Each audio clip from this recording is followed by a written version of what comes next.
Hello, and welcome to the Dissident Mama podcast. Today, my guest is Lauren Witzke, a former U.S. Senate candidate in Delaware and now spokeswoman for Hold The Line PAC. She is an outspoken America First advocate and also a catechumen in the Orthodox Church. I'm going to talk with the very busy and driven Witzke about her current projects and bold ideas, as well as find out a bit about her intriguing bio. Welcome, Lauren. Hi, thank you so much for having me. I'm so excited to be here. Well, you are sweet, and I kind of think we're kindred spirits in a few different ways. I think you like to burn the candle at both ends and sometimes in the middle. That's kind of me. I have a little bit of a checkered past myself. I'm pretty opinionated, but I am a truth seeker, and I see you as the same. So I'm very excited to get to know you a little bit more today. Oh, I'm so glad to be here. So you mean by checkered past, like, is it similar to me, like where I struggled with addiction, or is, you as well? Hey, Yes. Millions of other Americans. Yes, I always call myself a recovering feminist atheist socialist. So there was spiritual, mental, physical baggage that goes along with all that. I did not snap out of my malaise until my 30s. So I'm going to be 50 at the end of the summer. So you're much smarter than I am. You're figuring all of this stuff out when you're much younger. So yeah, I was pretty wild back in the 90s. In the 90s, okay. And then you got straight as well, and here you are. That's awesome. Yes, here I am. That. Yes. And I didn't come to Christianity until about 2006, and then was not chrismated into the Orthodox Church until 2017. So I'm a newbie. Oh, nice. Okay. Yeah, I'm still a catechumen, so I'm a newbie too. Yeah. I'm still learning. I'm still going, studying, everything. I'm ready though. I want to, yeah, I want to ask you a little bit about that because, Orthodoxy is such a deep well and how you got involved in that. But before we get into that, let's find out a little bit about your checkered past. Your the bio at Hold the Line says you're a survivor of the opioid epidemic and you overcame addiction to run for U.S. Senate.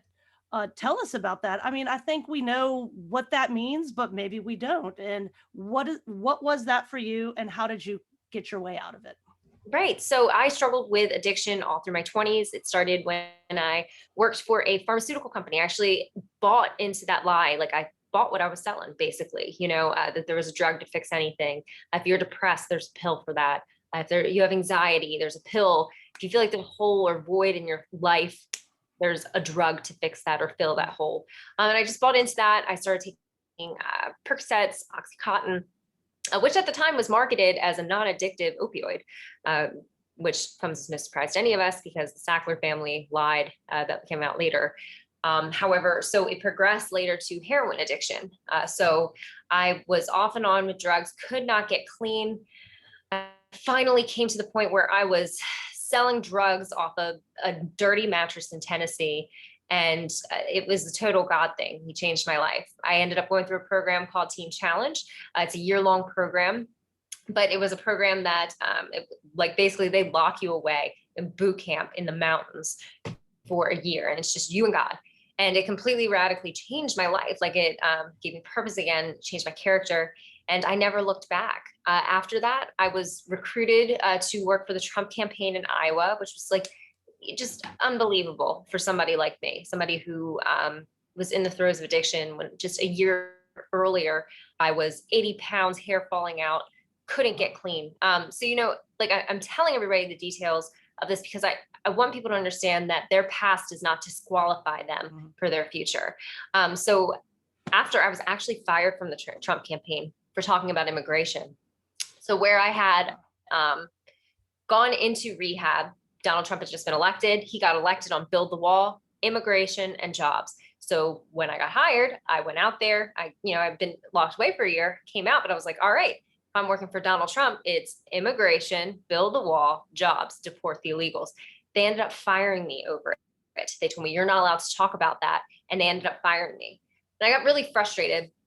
So I went back to Delaware and I found out that all my friends had died or were still hopelessly addicted to opioids. No politician was talking about it. Nobody was talking about the mass immigration that was coming across our southern border. They're not talking about legal migration that is causing thousands and thousands of Americans to die hopeless, live, desperate. hopeless deaths of despair every year due to opioids, not being able to find a job, not being able to have and raise families, can't afford to. So I decided to run for United States Senate against Democrat machine Chris Coons. It was my first time running. My campaign started with $25 in my bank account and a volunteer. And we built one of the most successful United States Senate Republican campaigns in the state. I got the most votes as a rookie, ordinary person, just a recovered junkie who was passionate about what she believed in. I went out there and I fought for people. I was out door knocking in the trailer parks. I was busting my rear, and we ended up breaking the record by most Republican votes in Delaware history by 50,000 votes. Wow. They did bury me alive in mail-in ballots. I just couldn't beat it. I couldn't beat that. He walked in, Chris Coons, he didn't even campaign because they knew something was up. They were ballot harvesting from the prisons, all this stuff. It was just, I couldn't beat it. But I still had a lot to be proud of. And I continue to still fight to this day. I'm a strong America First conservative.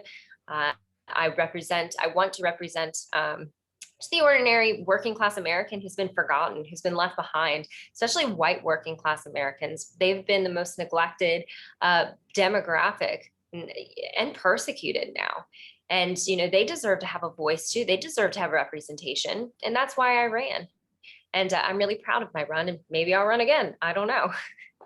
Yeah, I want to get into the politics in a minute, but I want to find out where Orthodoxy came in. That wasn't part of Teen Challenge, was it? Is that like a non-denominational thing? Yeah, so Teen Challenge is non-denominational. So I actually found it when I was out in Iowa. I started attending a small Orthodox parish out there. Loved them, loved it. And it was, so the cathedrals actually still to this day kind of intimidate me. I still stumble over the liturgy. I still but it was a small parish of maybe 10 people, loved it. And they just embraced me. They took me in. I was catechized there. I went through catechism. But when I came back to Delaware, there isn't an Orthodox church within 2 hours of here.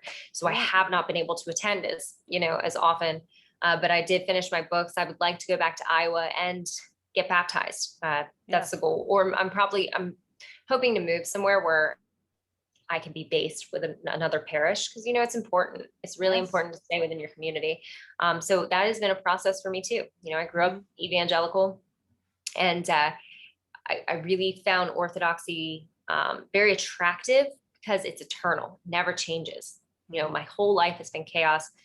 I watched as my church growing up changed every 5 years. They bring in a drum set, or their doctrine changes. Now the Methodist church, which I attended, now performs gay marriages, and the thing about the Orthodox Church is it's eternal. It's been the same since the beginning when it was established, and it's never going to change. And I think there's relevance to that. I think there's certainly something more to that. And as I pursue that, I know I'm exactly where I need to be. I hope you do find a parish because, I want you to be Orthodox because I believe it is the one true church as well. But, there are people out there kind of going through the motions, they're doing their own thing. But there are some within Orthodoxy that talk about toxic trads and things like that. And they may give a person like you or me grief because, oh, well, you can't be a female Orthodox and be so outspoken with all these, very hurtful things you believe. But, there are some leftist Orthodox who can do these types of things all day long, and nobody seems to complain much about them. My thing is the truth stings. And if I've learned anything about Orthodoxy, it's a balance. Anytime somebody's like, is it this or that? I'm always like, hey, I think it's both. That's the beauty of Orthodoxy. You can be bold and loving. And I think that, Orthodoxy needs that in America, because America has a lot of things going on here that are attacking goodness, truth, and beauty. And I see you as a person fighting for those things. So I wish you the best with that. I really hope you find something up there in Delaware. Or would you ever consider moving somewhere to find a parish, or just kind of hanging on till one pops up there? So what I am just praying for the right job. I'm kind of in a season. I feel like I'm wandering right now. Yeah. But I do not believe that Delaware is going to be the place I will be staying.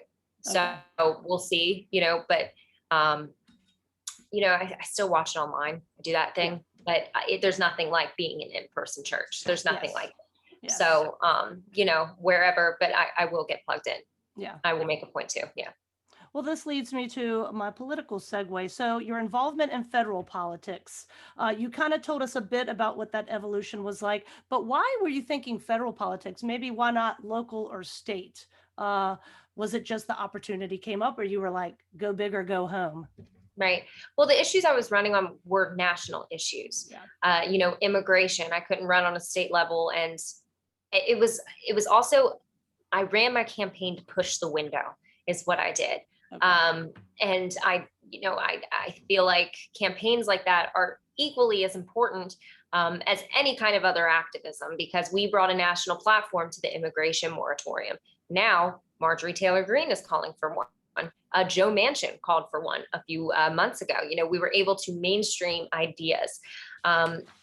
Also, my Restoring the Family platform, I was able to go on national television and talk about restoring the American nuclear family, incentivizing marriage and family, making it easier for Americans to get married and have children. And all these were ideas that applied on a national level. And running for federal office gave me that platform to talk about ideas that I thought were good ideas. And I was kind of livid that no politicians were talking about it, Right. including the opioid epidemic. Have you heard a politician talk about it? No, it's affecting everyone. And, it's very hard to find a family who has not been affected, but it is the one thing our politicians refuse to talk about. So it was also a protest campaign as well, to make sure that these ideas were pushed mainstream. And we have a lot to be proud of because we were successful in that. And how would you define yourself? Definitely not a libertarian. I see you making fun of libertarians. It always makes me laugh. And God bless them. I have a lot of good friends who would call themselves libertarians, but sometimes I think they miss the forest for the trees. Yeah. I mean, America first, yes, which I want you to define in a second. But populist, is that what you would call yourself? Yeah, I definitely call myself a nationalist, a populist. Okay. So I'm, as opposed to where the libertarians are, the Richard Grinnell, Ryan Forner, Bruce Jenner types, where they're socially as far left as you can go, but fiscally conservative. As long as it's private businesses pushing out these vaccine mandates and not the government, that is where we differ completely. I am economically populist. Whatever takes care of the ordinary American, whatever makes it easier for normal, ordinary people and poor people to get ahead. But work, I want to get people back to work. I don't want any young person who's drowning in student loan debt to have to compete against cheap foreign labor for jobs. Putting America first is populist. They spend billions and billions of dollars sending money in foreign aid to Israel, sending it to Ukraine, all these other countries, while we here are dying of opioid epidemic, dying hopeless deaths of despair, can't afford to buy a home, we have terrible healthcare, and that is what populism is, caring about ordinary issues that affect ordinary Americans. I'm also very socially conservative, and that goes also with my faith. I believe marriage is between a man and woman. That's how it's just always been. Just because the culture changed, just because society now has deemed what is acceptable, does not mean that I have to accept the standards of this world. Like, we do not have to. 10 years ago, this was unheard of. Now they're pushing pedophilia. They're trying to normalize pedophilia. This Pride Month, which I canceled, by the way, it's Christianity Month. Right. But what they're trying to do is normalize and mainstream pedophilia. If you pay attention, that is what they're doing. So you give your enemy an inch, he takes the whole thing. So I hold a hard line on social conservatism, very pro-life, no compromises. And the Republican Party has let us down in that too. In 2018, they signed a budget bill that federally funded Planned Parenthood. And we had the House, the Senate, and the presidency, and Republicans still force taxpayers to fund Planned Parenthood. That is absolutely just vile. I drive a hard line on social conservatism, and I'm proud of it, and I'm outspoken about it, and I'm not sorry. You might find that hateful, but I don't really care. Right. You're entitled to your opinion, and I'm entitled to fight for mine, and I will. Yeah, and I think the fact that you used the word white and not in a white supremacist way, right? That the biggest domestic terrorism threat is white supremacy, according to Joe Biden. Even Greg Abbott, the supposedly so conservative governor of Texas, and he's railing against Gab because he thinks Andrew Torba is a white supremacist, and meanwhile he's like surrounded by these people who, probably don't have my best interests at heart, and certainly not my children. So, you know, it's crazy when just using the word like, oh, I actually care about white people too. And, they're suffering through, an opioid epidemic. They have no jobs and they have no advocates. So that's one of the reasons I was drawn to you, because you will say it. And, white people do need advocates too, and, so how do you deal with it? I'm sure you're called a racist and an anti-Semite and all these things all the time, whatever the stupid ad hominems, do you just let it roll off your back? Yeah. How, good. Well, here's the truth. Even if I back down, they're going to call me it anyway. Right. So I might as well stand for what I believe in.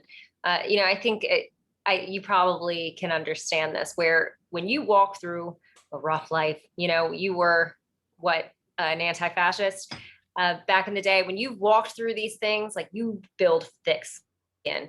There's nothing these politicians, these weak journalists can throw at you that's going to hurt your feelings. It just kind of rolls off you. And I think that's something that God uses in our past. He takes these things and he uses them for his good to strengthen us. And, so yeah, they have called me names. They've called me every name in the book. National newspapers, New York Times put out this thing about how I was a fringe white supremacist, a Klan leader, you'd sound like. But just because I cared about white working class issues, I cared about, these are just facts. The opioid epidemic does kill mostly white people. It does. Mass immigration mostly destroys the lives of white people. Affirmative action is racist against white people. These are all facts. And, they do smear. They put a headline out there with a smear. So the leftists can have talking points to talk about, be like, oh, well, so-and-so said she's a QAnon, flat earther, white supremacist. So they write off your ideas. It's a way for them to write off your ideas, but you keep pushing and you keep fighting and you keep making sure your voice is heard, and a loud voice, because our voices will be heard either way. I think the worst thing they ever did was push us off of Twitter, push us off of mainstream media, because we have found each other on alternative media. We met on Telegram. I've learned a lot on Telegram, where there's such a disruption of information on things like Twitter or Facebook, because you have all these left-wing trolls that are sent there to disrupt information, where on Telegram you have direct access to each other. And you can choose to disregard ideas if you don't like them, but a lot of these things are true. It's inspired me to dig deeper into things and learn. And so it was kind of a blessing that I got banned from Twitter, because I've learned so much more from people that think like me, other Orthodox Christians, other populists, other nationalists. And it's like we're collectivizing. We're building something. So.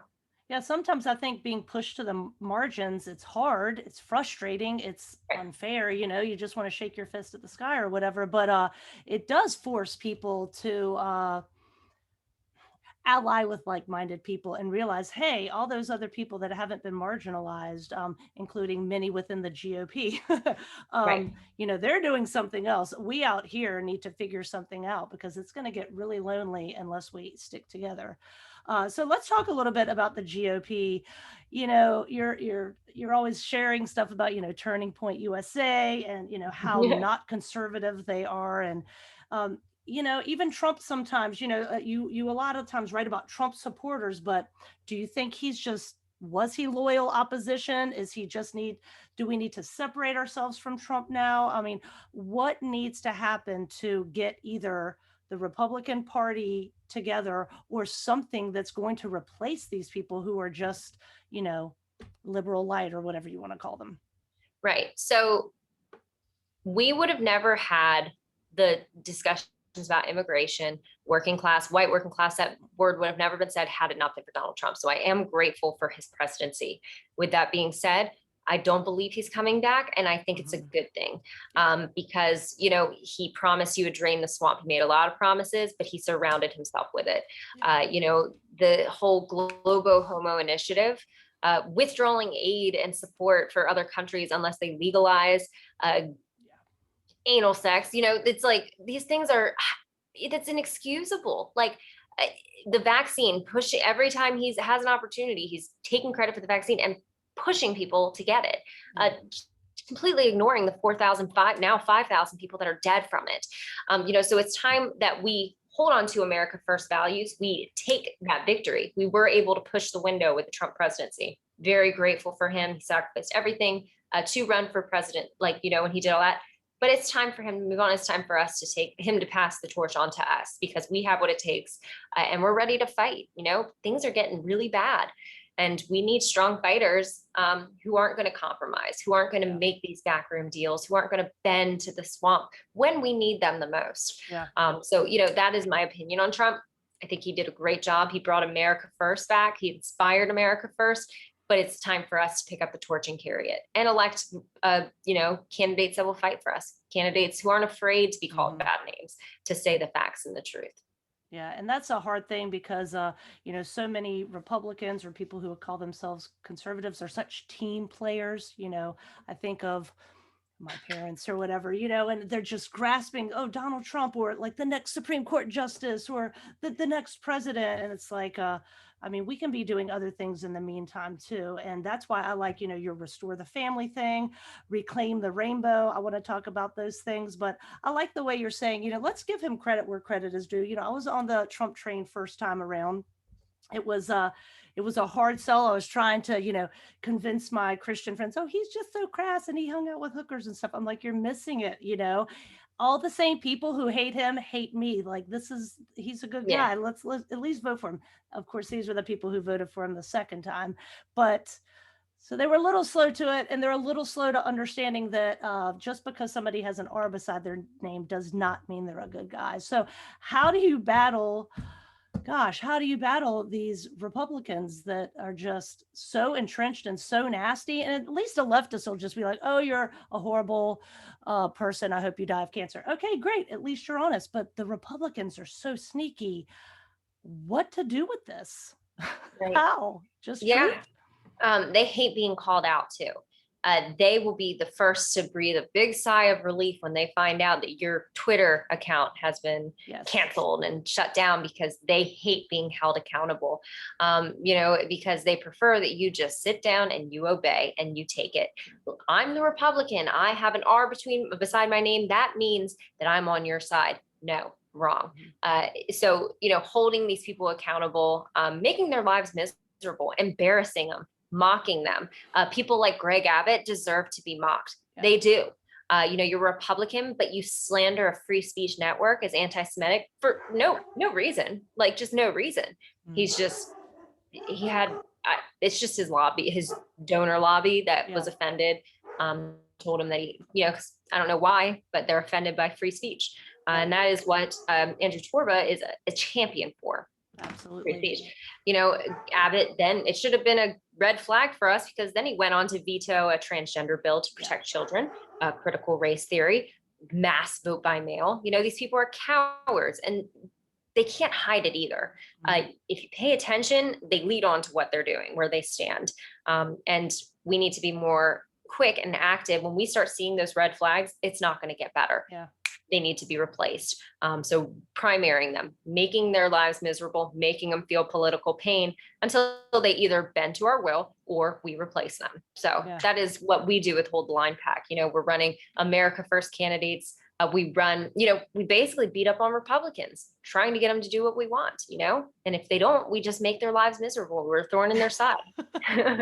I love it. I love it. That needs to happen. Who was it? The governor of Arkansas, who I guess he vetoed their anti-chemical castration for children thing too. And, I remember seeing him on Tucker Carlson or something, talking about the founding fathers, and how they would have never wanted him to go along with that, and states' rights and all this stuff. And you're like, oh my goodness, I hope you're making his life a living hell. That's what I hope. Yeah. Well, what's interesting is Sarah Sanders is running against him. Okay. And she said, that was an opportunity when he vetoed that. That was an opportunity for her to take the state. Yeah. Because, they're very conservative, very conservative. Nobody wants their kid chemically castrated. Like, nobody's sane. and she had an opportunity to take that and be like, we need to get this passed. I will make sure, let's get it done. She refused to touch it. So it's like, is anybody on our side? Yeah. How much, well, even from a winning standpoint, like any like smart person would see, oh, this is an opportunity for me to raise $1 million and win this seat. But she refused to do it because she refused to speak out. She didn't want to offend the transgender lobby. Yeah. So, we're finding Republicans who are taking money from the chemical castration lobby. Abbott was one of them. A bunch of Texas Republicans are them. And I think we're going to find out a lot more of them are, and you want to know who your representative is actually representing. Look at the donor money, check their FEC reports. So. And it's like people didn't learn anything from 2016. That's one of the beautiful things that I loved about Trump. He just said stuff outright. Well, you can't say that. And he did. And that's what people loved. And it's like everybody forgot that lesson, except for you, thank the Lord. But, Yeah. What people like that. People like the straight and narrow. And that's a shame about Sarah Sanders. That's ridiculous. Well, tell us a little bit more about, first of all, how would you define America First, if you want to add any caveats to that? And then tell us about Restore the Family. And then we'll get into a little bit about Reclaim the Rainbow as well.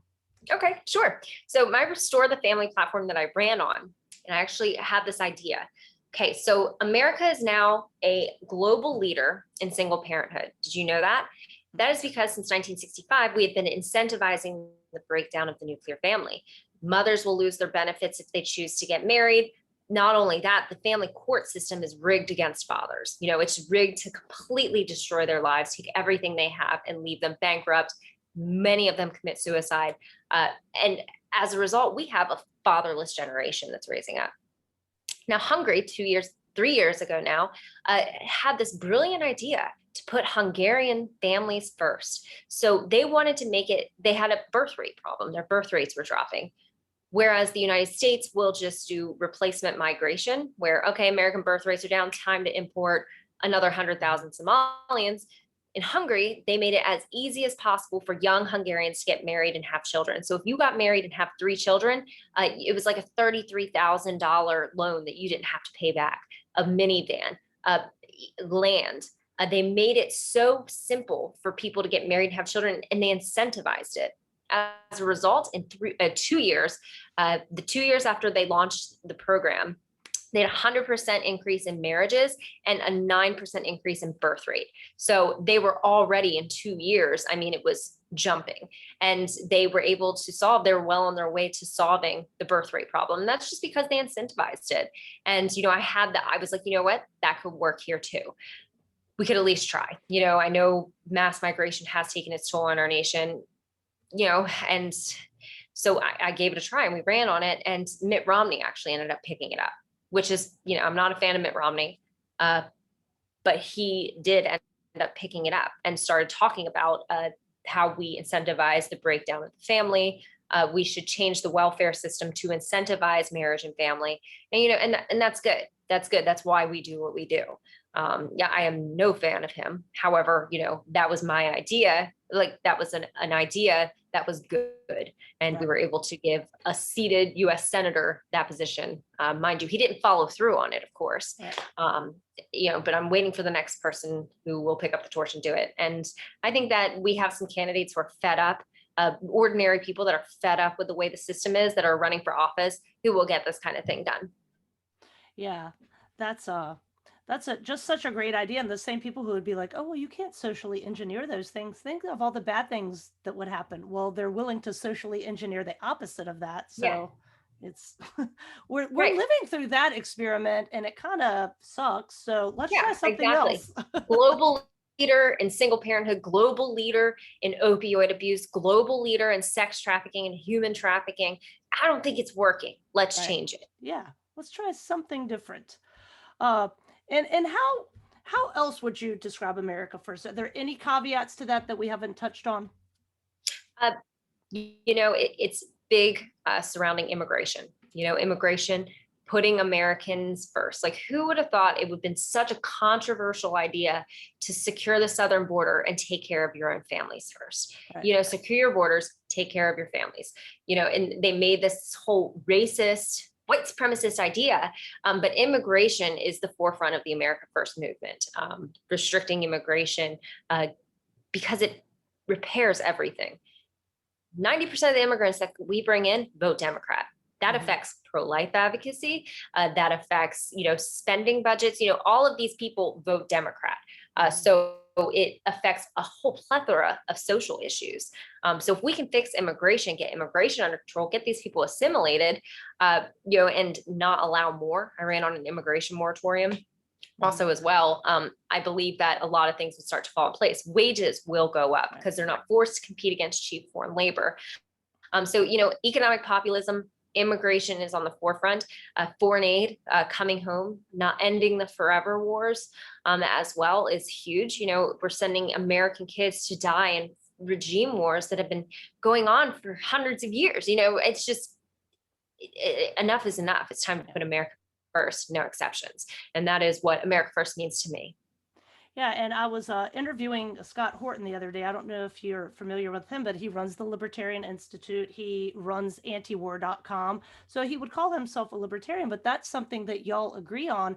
And I asked him, what does America get for fighting these wars? I mean, and his answer was absolutely nothing.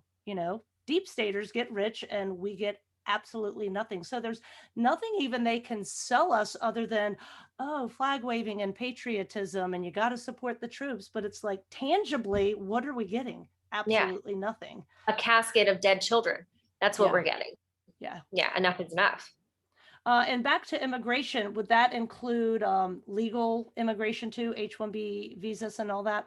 Yes. So when I ran on the immigration moratorium, all immigration, net zero, which meant as people left the country, then we could bring people in based on merit. People don't realize, ordinary Americans don't realize that we don't have a merit-based system.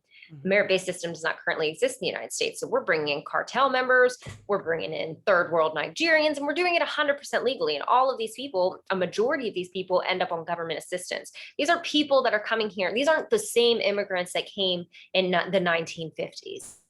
These aren't the same immigrants that came through Ellis Island. These are the same people, these are people who vehemently hate our United States Constitution. They hate everything that America stands for, but we're importing them en masse and then radicalizing them with anti-American propaganda. So it's just a whole hostile concoction of just for disaster. Look at Minneapolis. That's a great example. America will be Minneapolis unless we stop all immigration. And a lot of these people are coming in legally, they're being allowed in legally.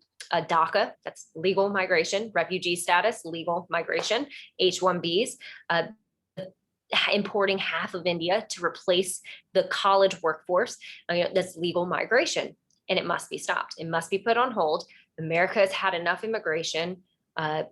We have enough. We have to take care of Americans first. So, yes. And I love, how, you're educating yourself, you're learning as you go, because I'd say the H1B visa thing is just as bad as the southern border, in my opinion, because I have friends who work in, computer science and software development, and it's rough out there. And the people that they do work with, America to them is making a lot of money and driving a nice car, and they hate guns. Of course, this is a broad brush stereotype, but it's overwhelmingly true. And they're assimilating to just industrial capitalism, and they're doing great at it. But everything else, they don't care, And it's not good for anybody. I don't think it's good for them, and I don't think it's good for us, definitely. So I'm glad that's part of your platform too. Yes, it is. It sure is.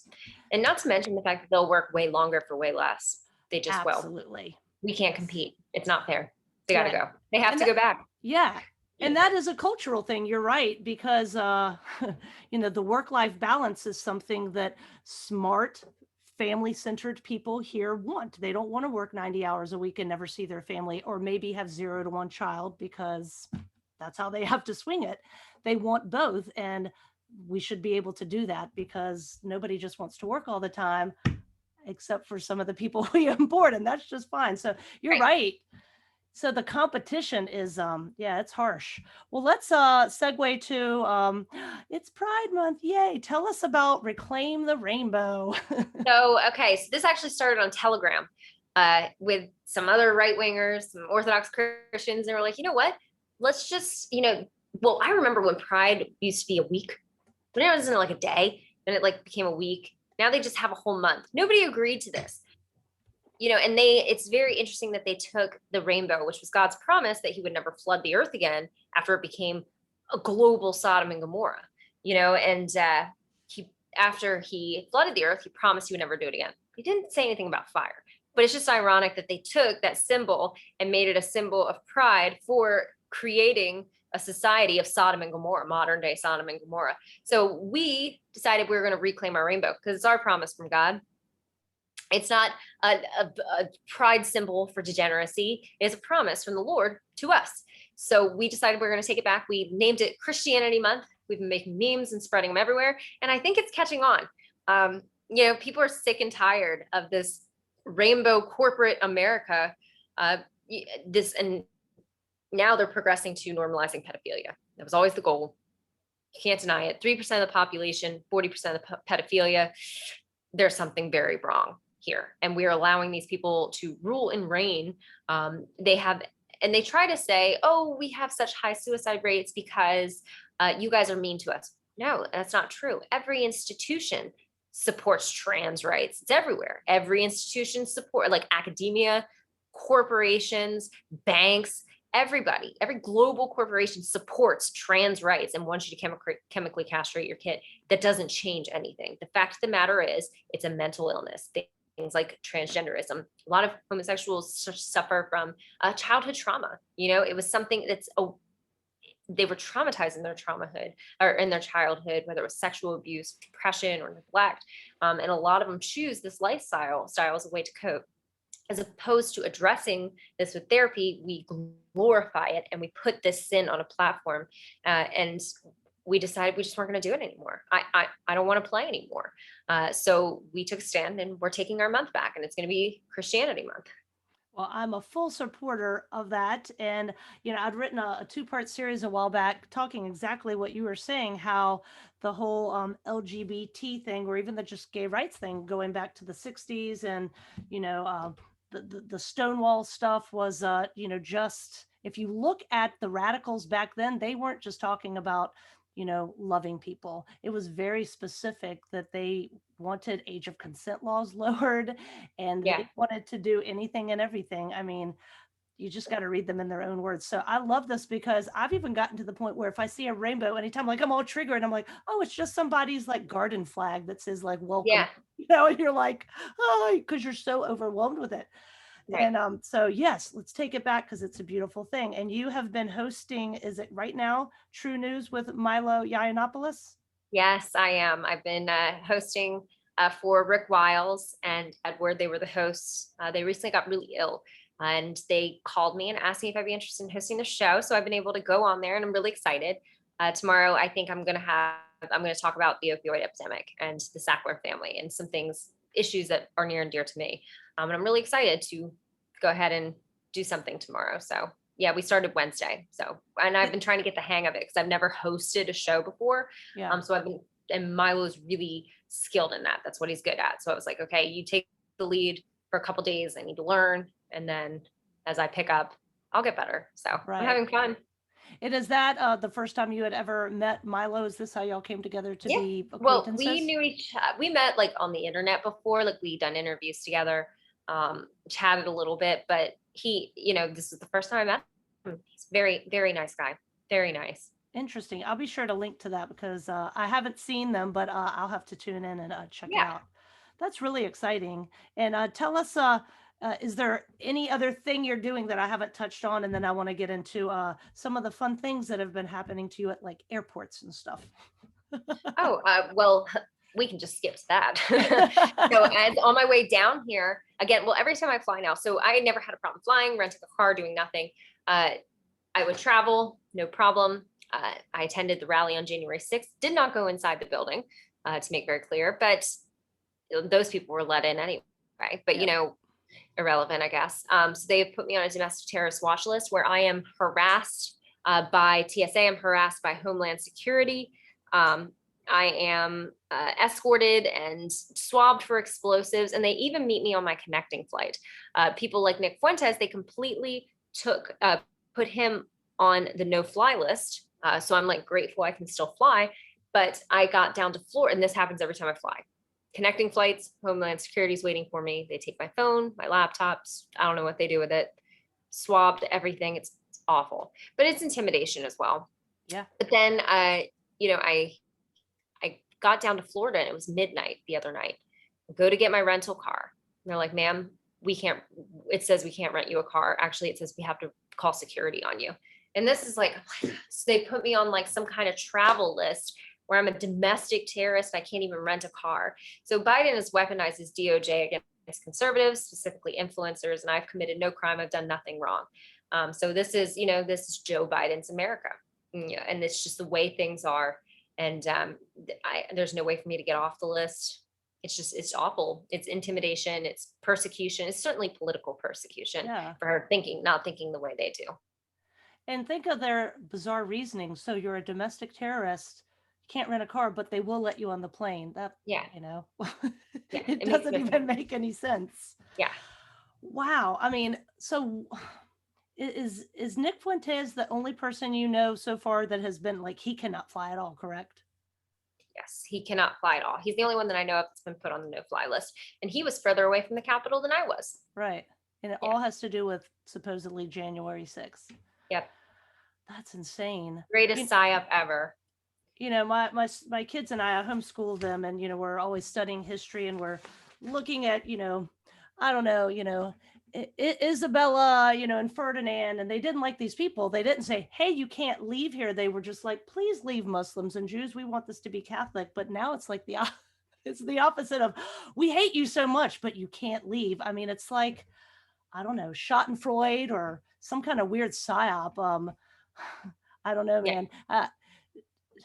Could you be able to handle this if you weren't an Orthodox Christian? Because sometimes that's what I think. Like, if I was not a Christian, I would just be rocking in a corner somewhere. You know what? Like, that's so true, because it's like, no matter what happens, like God's in control. He really is. And none of this takes him by surprise. None of it. Like, he already knows.